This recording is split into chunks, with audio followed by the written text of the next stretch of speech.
अस्सलामु अलैकुम वरहमतुल्लाहि वबरकातुहू। अल्हम्दुलिल्लाहि वकफ़ा वसलामुन अला हबीबिहिल मुस्तफ़ा अम्मा बअद फ़अऊज़ु बिल्लाहि मिनश शैतानिर रजीम बिस्मिल्लाहिर रहमानिर रहीम। लन तनालुल बिर्रा हत्ता तुनफ़िक़ू मिम्मा तुहिब्बून वमा तुनफ़िक़ू मिन शैइन फ़इन्नल्लाहा बिही अलीम। सदक़ल्लाहु मौलाना अज़ीम।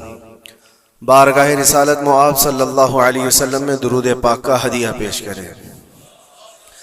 अल्लाहुम्मा सल्लि अला सय्यिदिना व मौलाना मुहम्मदिन मअदनिल जूदि वल करम व आलिहि व अस्हाबिहिल किराम व इब्निहिल करीम व बारिक व सल्लिम सलातन दाइमतन सरमदन अबदा। इस्लामी महीनों का ये आखिरी महीना ज़िलहज्जतुल हराम और उसके बाद फिर पहला महीना मुहर्रमुल हराम दो अजीम कुर्बानियों को याद दिलाता है। और ख़ास तौर पर कुरान अजीम की एक आयत मैंने आपके सामने रखी।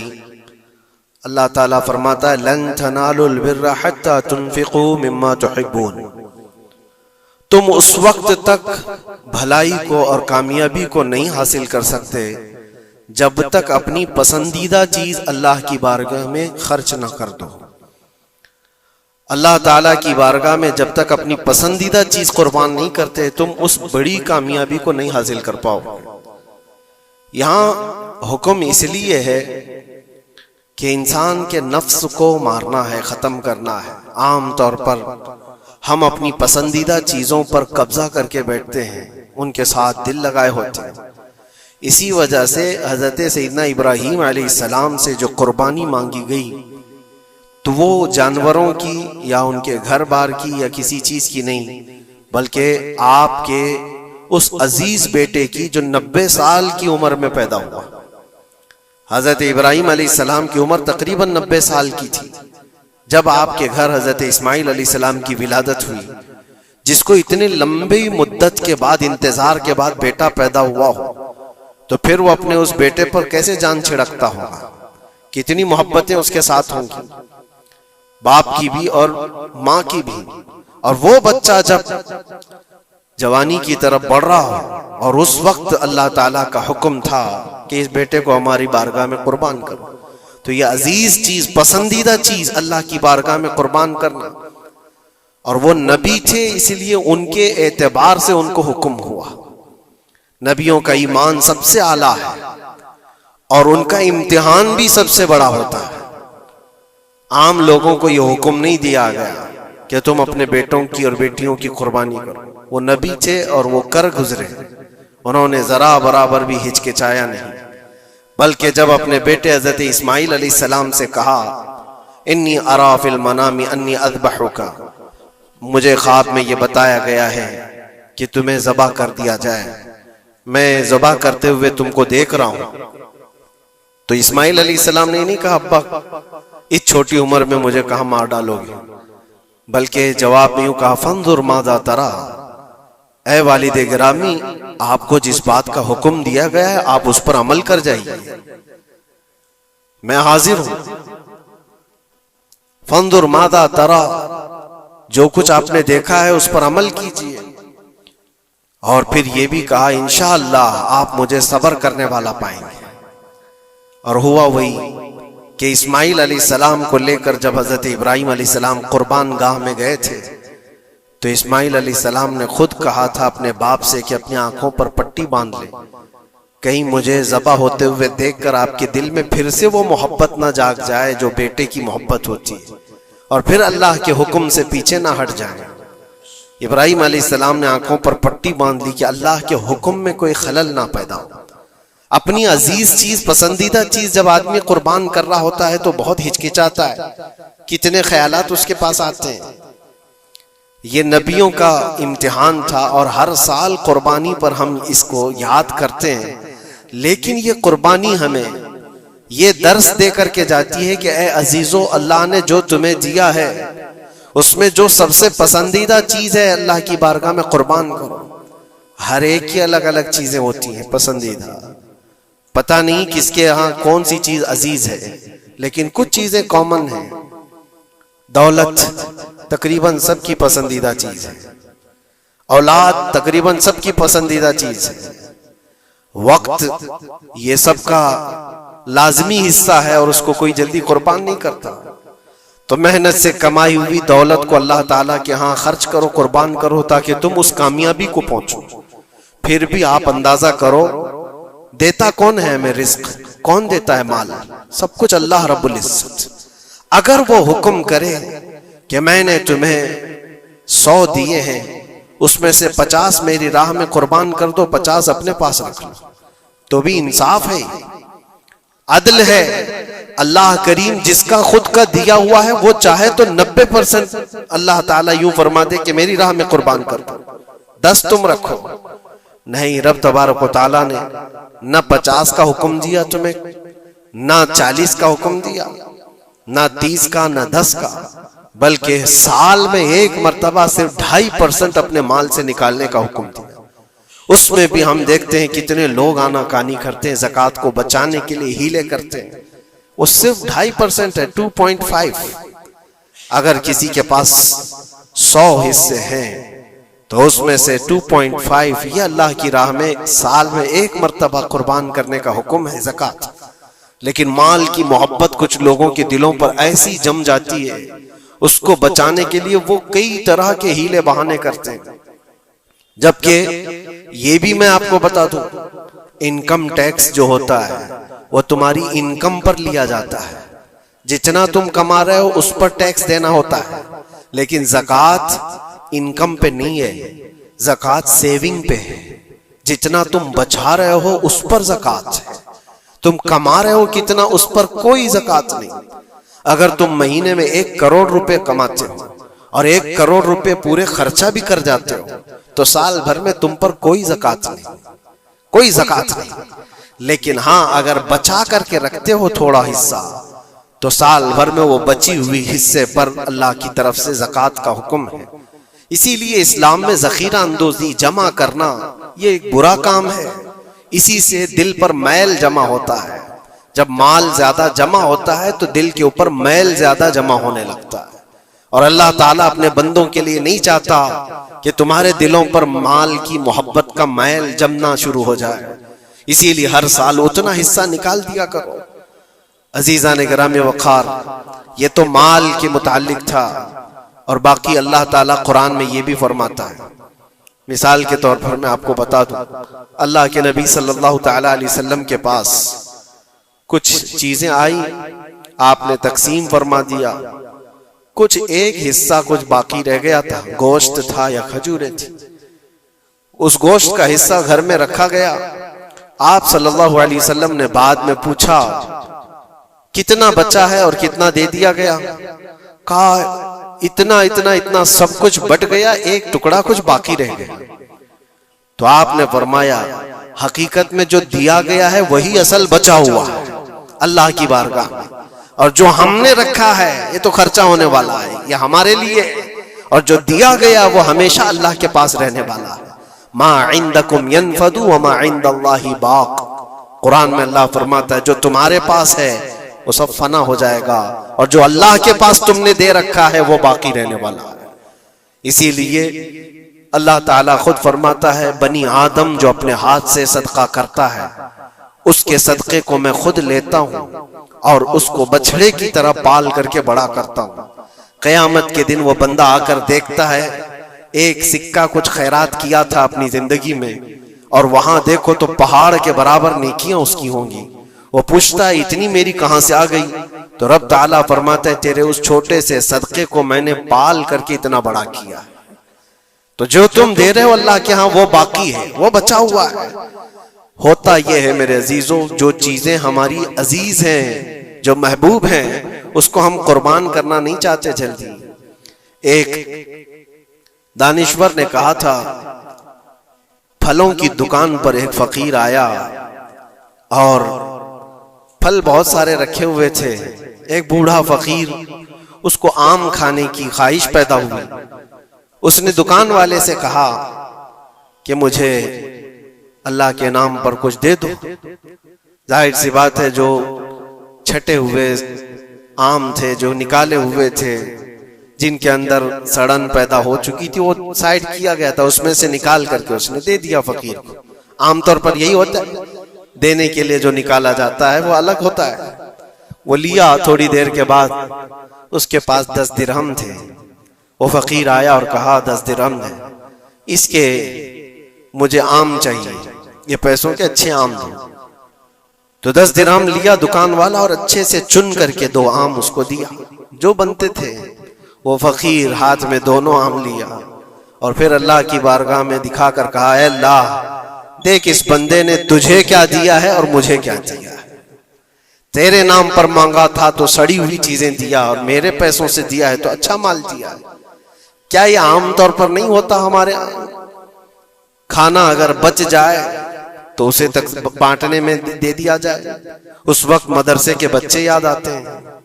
वलीमे में, शादी में, मंगनी की रस्म में खाना देगों बनाया जाता है और बच जाए तो सोचते हैं किसी मदरसे में गरीब तलबा को दे दिया जाए, या फकीरों और मिस्कीनों को खुरचन देने के लिए हम खड़े रहते हैं कि बच गया है, खराब हो जाएगा, इससे अच्छा है कि गरीब लोग खा लेंगे। ऐसा क्यों नहीं होता कि जब देग पक कर तैयार हो जाए तो उसका ऊपर वाला पहला खाना फुकरा को दे दिया जाए, क्योंकि वह अल्लाह के नाम पर दिया जा रहा है। हमारे अपने खाने से पहले गुरबा और मसाकीन का ख्याल कर लिया जाए। इसीलिए मुझे वो बात याद आती है, रसूल मुकर्रम सल्लल्लाहु तआला अलैहि वसल्लम की आदत करीमा थी, जब आपके दस्तरखान पर कोई फकीर आता तो अल्लाह के नबी सल्लल्लाहु अलैहि वसल्लम के दस्तरखान पर जो कुछ होता सबसे पहले उसको पेश कर देते। हुजूर पाक सल्लल्लाहु अलैहि वसल्लम रमजान के महीने में दस्तरखान पर बैठे हुए हैं।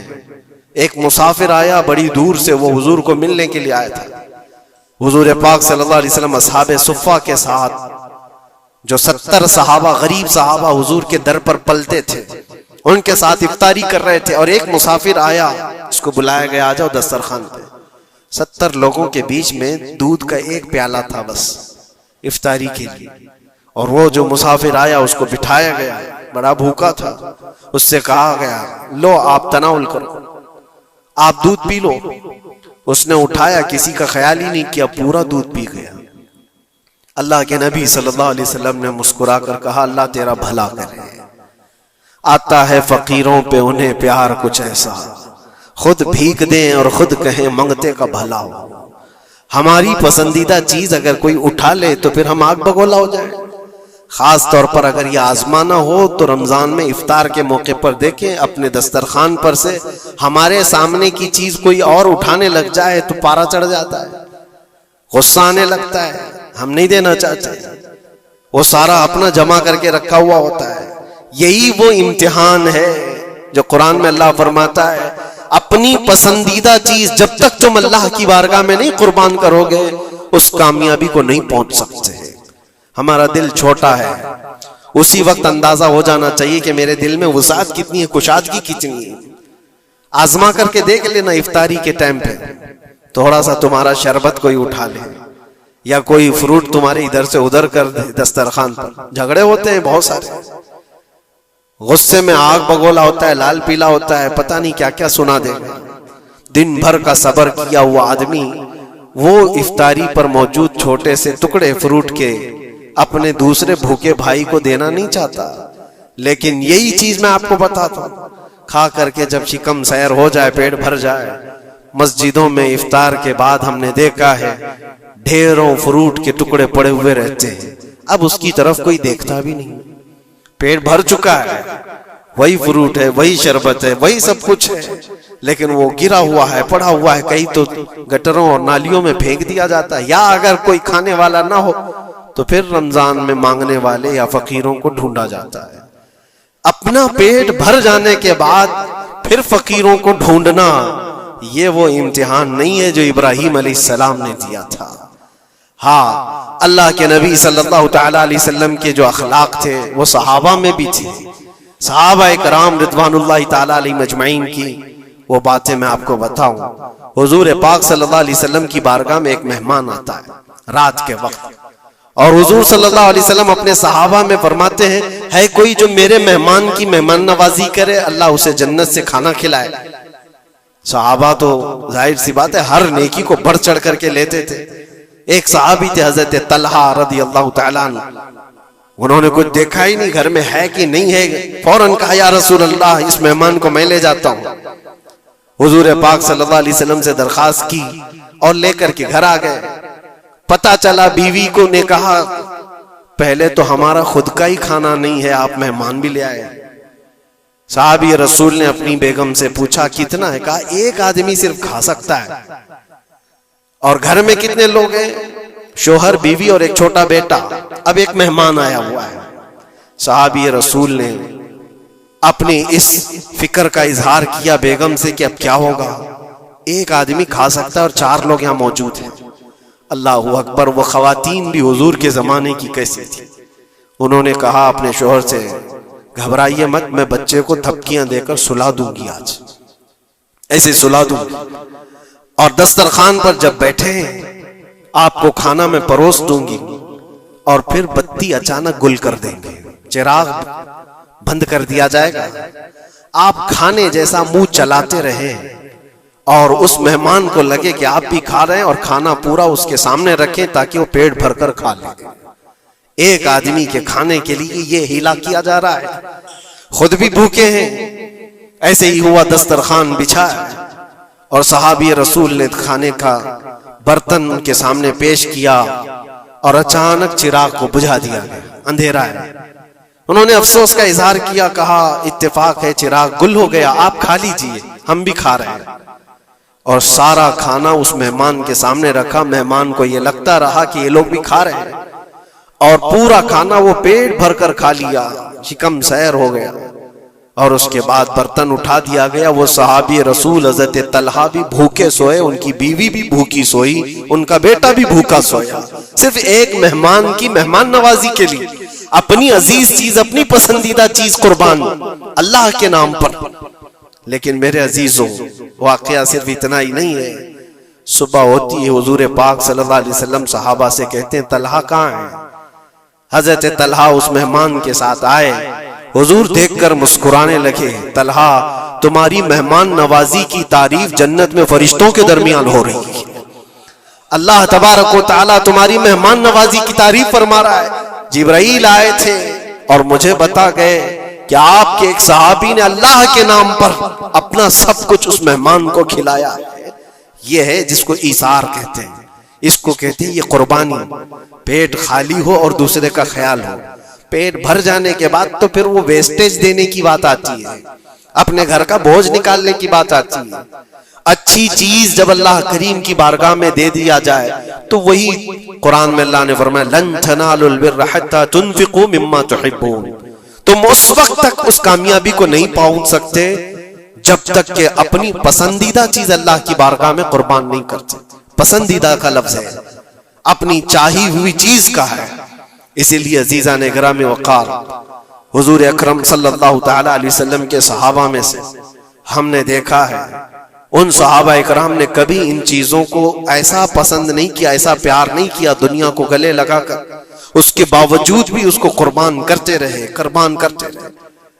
जो चीज दुनिया में तुम्हें गाफिल करती है वो यही चीजें हैं जिसको अल्लाह ताला तुमसे दूर करना चाहता है। कुरान पाक में अल्लाह ताला पूछता है, या अय्युहल इंसानु मा गर्रका बिरब्बिकल करीम, ऐ इंसान तुझे तेरे रब से किसने धोखा दिया है? कौन है जो तुझे तेरे रब से दूर किया है? ये तुम्हारी दुकानें, ये तुम्हारी जायदाद का हिसाब किताब, ये तुम्हारी औलाद की मोहब्बत, तुम्हारी बीवियों की मोहब्बत, ये वो सारी दुनिया है जो तुझे अल्लाह की इबादत से दूर किए जा रही है। क्यों वक्त पर तुम्हारी नमाज होती नहीं? रीजन खुद तलाश कर लेना आप जा करके। जोहर में मैं कहां था, कौन सी चीज ने मुझे नमाज से रोका था? असर में मैं कहां था, किस चीज ने मुझे सजदा करने से दूर कर दिया? रीजन आप खुद ढूंढो, रोजाना आप खुद ढूंढो। मगरिब में मैं क्यों सर नहीं झुका पाया मेरे रब की बारगाह में? कौन सी चीज मुझे रोकी थी? क्या मैं दुकान पर बैठा था? तो वो दुनिया है जो धोखा है, जो तुझे अल्लाह से दूर कर रही है। या तुम दोस्तों के साथ बातचीत में बिजी हो गए थे तो ये दोस्त शैतान हैं जिन्होंने तुझे अल्लाह से दूर किया था। या कोई और चीज थी, मोबाइल में बैठा था, गेम खेल रहा था, ये वो दुनिया है जो तुझे अल्लाह से धोखा दी हुई। टीवी में बैठा था, मैच में बैठा था, खेल कूद में था। ये सारी चीजों का रीजन आप खुद ढूंढो। ये इबादतों से कौन है जो मुझे दूर किया है? अल्लाह करीम की बारगाह में सर झुकाने से कौन सी चीजें रोक रही है? मुझे बताओ कसम रब्बे जुल जलाल की, आज किसी ने तुम्हारे गर्दन पर तलवार रखी है कि अगर सजदा करोगे तो काट दिए जाओगे, मार दिया जाओगे? किसी ने तुमको नेजा दिखाकर कहा कि मस्जिद जाओगे तो घोंप दिया जाएगा? कोई चीज नहीं है। तुम्हारा नफ्स है जो तुम्हें दूर किया हुआ है। तुम्हारी अपनी वो चीजें हैं जिनको तुम दिल से लगाए हुए हो। अल्लाह करीम की बारगाह में आने के लिए जो अहमियत तुम्हें देना चाहिए वो दूसरों को अहमियत देने लग गए। इसीलिए एक बुजुर्ग ने क्या खूब कहा था, वो अपने मुरीद की दुकान में गए। बहुत बिजी शेड्यूल था उस मुरीद का, दुकान में इतने गाहक होते थे, भीड़ हमेशा, वक्त ही नहीं मिलता था बेचारे। लेकिन पीर साहब आए हैं दुकान में तो इज्जत और एहतराम होनी चाहिए। अपने मुर्शिद को उसने बुलाया, कुर्सी पर बिठाया, बहुत देर तक वो उसकी दुकान में पढ़ते रहे, बैठे रहे। वो भी खुशबाश था, पीर साहब आए पढ़े तो और बरकत, और उसको वक्त ही नहीं है। थोड़ी देर के बाद पीर और मुर्शिद ने उसके दुकान की चीजें उठा करके जो डब्बे वगैरह थे सूंघने लगे, ये सूंघा वो सूंघा। इस मुरीद ने पूछा, हुजूर ये आप क्या कर रहे हैं, क्या सूंघ रहे हैं? कहा मैं ये देख रहा हूं कि इन डब्बों में कहीं तू पखाना तो नहीं करता, कहीं तू अपनी हाजत इसी में तो नहीं करता। उसने कहा क्यों आप ऐसा कह रहे हैं? कहा तू जितना बिजी है जाने का मौका कहां मिलता होगा, यही तो तू अपना टॉयलेट भी करता होगा। उसने कहा हुजूर इतना वक्त तो निकाल लेता हूं, तहारत के लिए जा सकता हूं, इस्तिंजा पखाने के लिए तो जा सकता। जोरदार तमाचा उन्होंने लगाया, अपने पेट की गंदगी निकालने के लिए तेरे पास वक्त है, उस रहमान के दरबार में सर झुकाने के लिए तेरे पास वक्त नहीं। तूने किस चीज पर अपना दिल लगा रखा है? ये थी उनकी तरबियत। हकीकत है मेरे अजीजों, हम अगर रीजन ढूंढें तो छोटी छोटी चीजों के लिए हम अपना वक्त भी देते हैं, पैसे भी देते हैं, लेकिन अल्लाह करीम के साथ तुम्हारा क्या सुलूक है? यह हदीस सुनाकर मैं बस खत्म करता हूं। अल्लाह करीम खुद फरमाता है, यह हदीस कुदसी है। हदीस कुदसी उसको कहते हैं, फरमान अल्लाह का है, जुबान रसूलुल्लाह की। अल्लाह फरमाता है, अना इंदा ज़न्नी अब्दी बी, बंदा मेरे मुतालिक जैसा गुमान करता है मैं उसके साथ वैसा सलूक करता हूं। तुम अल्लाह करीम के लिए क्या मकाम रखते हो अपने दिल में? अल्लाह की बारगाह में आते हो तो किस तरह? इसीलिए हजरत राबिया बसरिया रज़ी अल्लाह तआला अन्हा को हमने सुना है कि जब वो नमाज के लिए जाती तो दुल्हन की तरह सज के जाती थी, पूरे तैयार होकर। पूछा उनसे किसी ने तो वो कहती थी, मैं चाहती हूं कि अल्लाह ने जितनी नियामतें मुझे दी हैं उस बादशाह को ना दिखाऊं तो फिर किसको दिखाऊं? उस बादशाह की बारगाह में जा रही। दुनिया वाले सेठों के सामने जाने के लिए सजते संवरते हैं, मैं खल्लाकुल आलमीन की बारगाह में जाने के लिए सजती हूं। और हमारा क्या मिजाज है? हमने देखा है मस्जिद में आने का अंदाज किसका कैसा है। तुम बादशाह है, दो जहां के दरबार में आ रहे हो तो किस अंदाज से आना चाहिए, ये सारी चीजें आप जहन में रखो। अल्लाह करीम के लिए तुम्हारे दिल में क्या मकाम है? जाहिर सी बात है, तुम्हें आज भी अपने पेट की गलाजत निकालनी हो कहीं रास्ते पर तो शौचालय ढूंढते हैं और पैसे दे करके जाते हैं। मस्जिद की क्या क्या चीजें मुफ्त में इस्तेमाल करते हैं। कभी इसका ख्याल आता है कि हम यहाँ की एसी, यहाँ के पंखे, यहाँ के कालीन, यहाँ का पानी सब कुछ इस्तेमाल करते हैं, लेकिन मस्जिद में जो डब्बा घूमता रहता है तो लोगों को ऐसा लगता है कि ये तो सदर सेक्रेटरी के लिए घूमता है, ये कमेटी के लिए जाता हो। आप इस वहम और गुमान से निकल जाओ। अल्लाह की बारगाह में 1 रुपया भी जो दिया जाता है वो शुमार होता है दुनिया भर के तमाम दौलतों से ज्यादा अजीज अल्लाह की बारगाह में वो पैसा है जो यहाँ सफों में आपने अल्लाह के नाम पर दिया हुआ है। अपनी आदत रखो कि मस्जिद के लिए हमारे दिल में क्या एहतराम है।